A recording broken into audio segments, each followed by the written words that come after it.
శ్రీకాకుళం జిల్లా కాశీబుగ్గలో అతివేగంతో బైక్ నడిపి గొర్రెల కాపరి డి దానయ్య మృతికి కారణమైంది. వైసీపీ నేత మాజీ మంత్రి సీదిరి అప్పలరాజు కుమారుడు ఆరవ్ అని పోలీసులు గుర్తించారు. ప్రమాదం జరిగిన శుక్రవారం రోజు రాత్రి ఆరవ్ బైక్లో పెట్రోల్ పోయించుకుంటున్నట్లు సీసీటీవీ ఫుటేజ్ దృశ్యాల విశ్లేషణ ద్వారా తేల్చారు. అయితే తొలుత అతన్ని కేసు నుంచి పోలీసులు తప్పించడం చర్చనీయాంశంగా మారింది.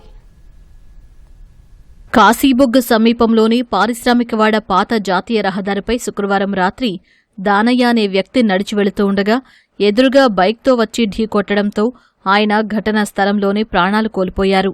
మాజీ మంత్రి సీదిరి అప్పలరాజు కుమారుడు ఆరవ్ బైక్లో పెట్రోల్ పోయించుకున్న కొద్దిసేపటికే బంకు నుంచి 500 మీటర్ల దూరంలోని ఈ ప్రమాదం జరిగినట్లు పోలీసులు నిర్ధారించారు.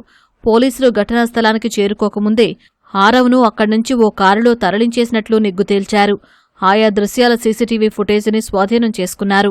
బాధితుడి కుటుంబ సభ్యులు ప్రమాద సమయంలో బైక్ నడిపింది, ఢీకొట్టింది ఆరవేనని పోలీసుల విచారణలో వెల్లడించినట్లు సమాచారం. వారి వాంగ్మూలాలు నమోదు చేసుకుంటున్నారు. అయితే ప్రమాదం జరిగిన వెంటనే నిగ్గు తేల్చి ఆరవ్ను నిందితుడిగా చేర్చాల్సిన పోలీసులు ఈ కేసు నుంచి అతన్ని తప్పించేశారన్న విమర్శలు వినిపిస్తున్నాయి. ఆరవ్కు బదులుగా అతని స్నేహితుడు అప్పలరాజు ప్రధాన అనుచరుడి కుమారుడైన సిద్ధార్థ త్యాడిని నిందితుడిగా చేర్చారు. అతన్ని వెంటనే అదుపులోకి తీసుకుని స్టేషన్ బెయిల్ ఇచ్చి పంపేశారు. 2 రోజులుగా ఈ వ్యవహారాన్ని కప్పిపెట్టేందుకు యత్నించారు.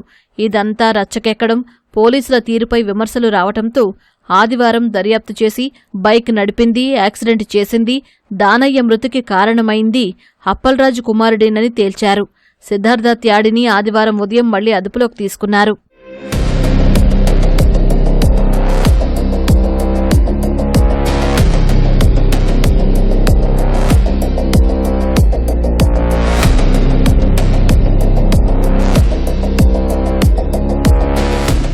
ప్రమాదం జరిగిన దాదాపు గంట తర్వాత పోలీసులు అక్కడికి వెళ్లారు.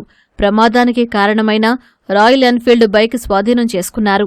ప్రమాదం జరిగినప్పుడు బైక్ ఎవరు నడిపారనే కోణంలో విచారించి నిందితుల్ని గుర్తించాల్సిన పోలీసులు వెంటనే ఆ పని చేయలేదు. తానే ప్రమాదం చేశానంటూ బైక్ యజమాని ఆరవ్ స్నేహితుడు సిద్ధార్థ త్యాడి చెప్పగా అతడిని నిందితుడిగా చేర్చి కేసు నమోదు చేసి చేతులు దులిపేసుకున్నారు. సీదిరి అప్పలరాజు కుమారుడిని కాశీబుగ్గ పోలీసులు కేసు నుంచి తప్పించేందుకు ఎందుకు ప్రయత్నించారనేది చర్చనీయాంశంగా మారింది. వారు ఎవరి ప్రలోభానికైనా లొంగారా లేదా ఎవరి ఆదేశాల మేరకు వారు ఇలా చేశారనేది తేలాల్సి ఉంది.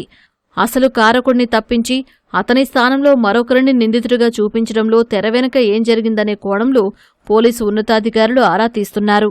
బైకు యజమాని సిద్ధార్థ, అప్పలరాజు పెద్ద కుమారుడు ఆరవ్ స్నేహితులు. సిద్ధార్థ తండ్రి పలాస కాశీబుగ్గ మున్సిపల్ కౌన్సిల్ సభ్యుడు, వైసీపీ మాజీ మంత్రికి అనుచరుడు కూడా. ప్రమాదం జరగ్గానే ఆరవ్ను స్థానికులు పట్టుకున్నారు. ఈ విషయం తెలియగానే సీదిరి అనుచరుగణం కొంత మొత్తం ముట్టజెప్పి మృతుడి కుటుంబ సభ్యులతో రాజీ చేసుకున్నట్లు సమాచారం.